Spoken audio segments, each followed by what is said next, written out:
जिसने पाप किए और उसको ग्लानि हुई और छोड़ करके पाप और सदगुरु की शरणों के साधन में लग गया, उसमें तो संशय ही नहीं, वो तो जाएगा ही जाएगा प्रभु के पास।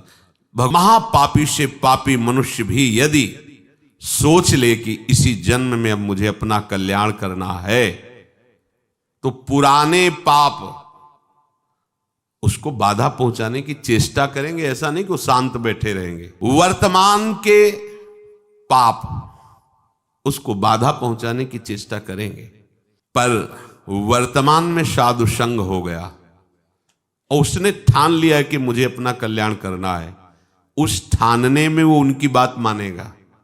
वर्तमान के पापों पर रोक होनी शुरू हो जाएगी और उनकी बात मानने पर उपासना में धीरे धीरे रुचि होने लगेगी, और जहां रुचि हुई तो पूर्व पाप जो बाधक हो नष्ट होना प्रारंभ हो जाएंगे।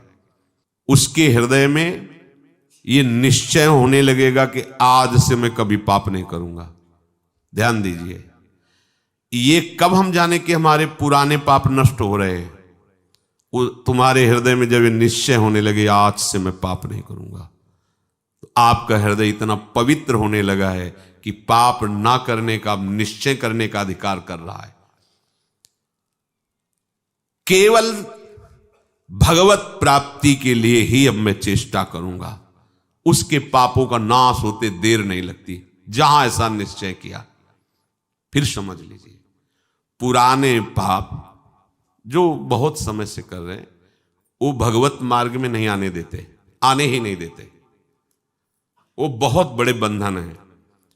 कहीं भगवत कृपा से साधु समागम के शब्द पड़े और ये लगा कि मैं तो महान पाप करने वाला नीच हूं, मेरा कल्याण कैसे होगा?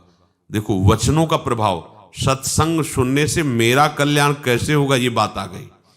अच्छा, कल्याण तो साधु महात्माओं के संग से, सत्संग से होता है, पर मेरा अभ्यास वर्तमान में पाप करने का कैसे बनेगा? उनके समीप गया, अपने कल्याण के लिए जो चेष्टा करनी चाहिए वो संत महात्मा बताने लगे। उनके शासन में ध्यान रखना है। यदि आप जैसे वाल्मीकि जी ब्रह्म के समान हो गए तो उन्होंने संत का शासन स्वीकार कर लिया।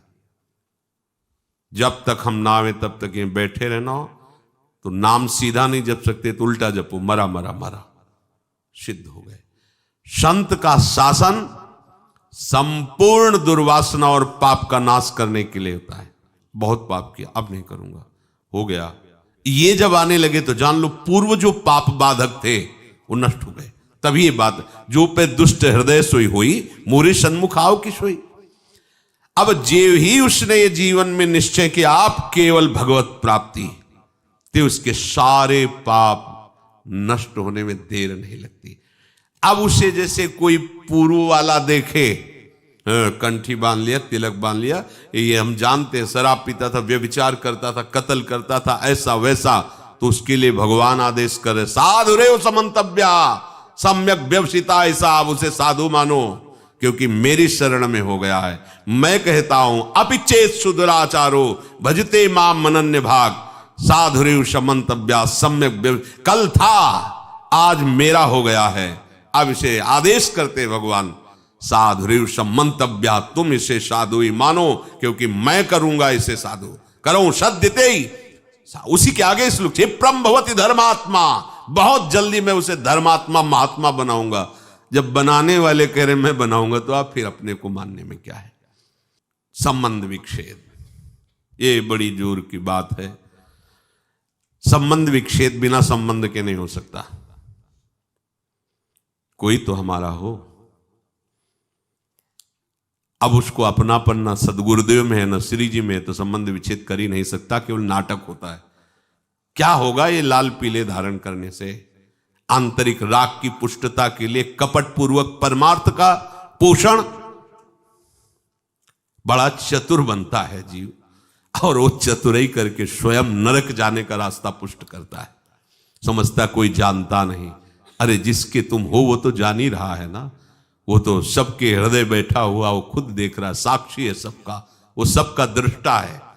कैसी भूल है कि जिन विषयों को त्यागने के लिए मार्ग लिया जाता है, उन्हीं विषयों को भोगने के लिए इसका कपटपूर्वक आश्रय।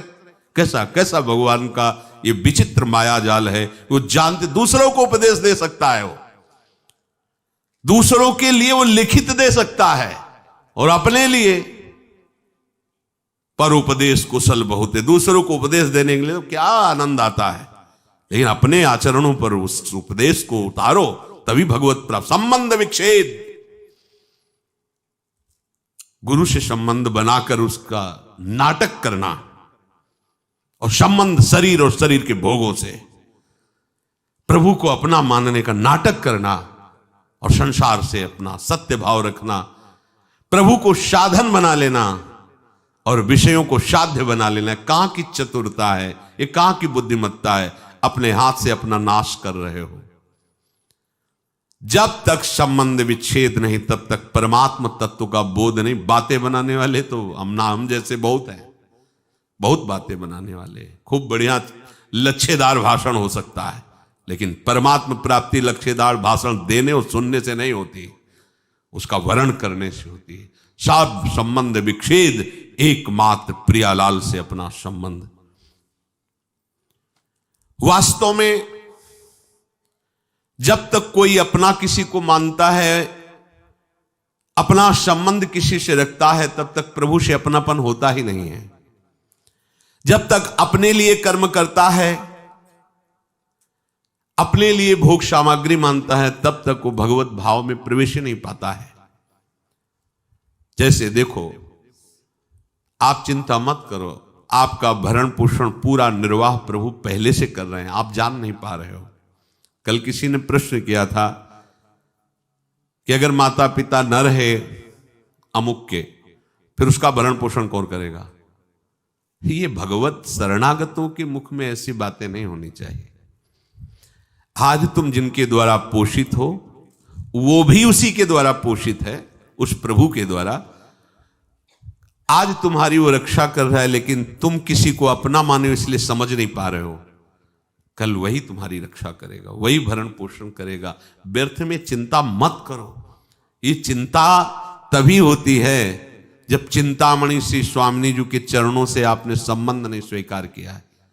चिंता करने की जरूरत नहीं है। अपने जीवन से हम जानते हैं। हम अपना उदाहरण इसलिए देते हैं कि अपने हृदय की बात हम आपको बता सकते हैं। एक आदमी भी पानी देने के लिए नहीं था। अगर हमें औषधि चाहिए तो मुझे पैसा मांगना पड़ेगा। जो माने हुए अपने को हैं धनी, और उनके पास जाके निवेदन करना होगा। लगता था आगे क्या होगा। ज्यादा वर्षों की बात नहीं, 14 वर्ष 15 वर्ष पहले की बात। अगर हम मांगने गए तो उदर पोषण के लिए रोटी है, नहीं तो नहीं है। हम पानी उठा के पिए तो है, नहीं तो नहीं है। दवा लेने के लिए पैसा मांगने गए तो है, नहीं तो नहीं है।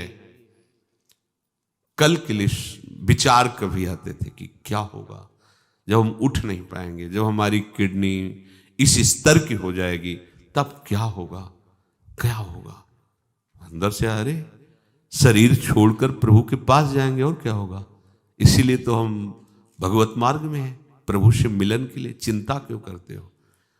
एक प्रश्न उठता है जीवत्व को लेकर, व्यवहार को लेकर के, लेकिन आराध्य देव की कैसी कृपा, कैसी लीला। प्यार करने वाले, सेवा करने वाले, सेवा की शौन व्यवस्था जैसे आकाश से गिरती ना, ऐसे गिरी है, ऐसे गिरी है। ये कोई न सोचे हम वृंदावन वास कर रहे हैं, बुढ़ापे में हमारी कौन सेवा करेगा, हमारी कौन व्यवस्था करेगा। हम अपने हृदय की बात कह रहे हैं। आगे आगे जैसी आवश्यकता हुई, वो इसलिए दिखाया कि तुम्हारी ये स्थिति है और हमारी कृपा की ये स्थिति है। दोनों पार्ट दिखा दिए। तुम्हारी सामर्थ्य ये है और मेरी सामर्थ्य का एक इशारा ये है। हमारी व्यवस्था घूमती है। जिस व्यवस्था के लिए सोचते थे क्या होगा, उस व्यवस्था को ऐसे ऐसे बिखेर दिया। वो सर्व सामर्थ्यशाली प्रभु। कभी अविश्वास मत करो।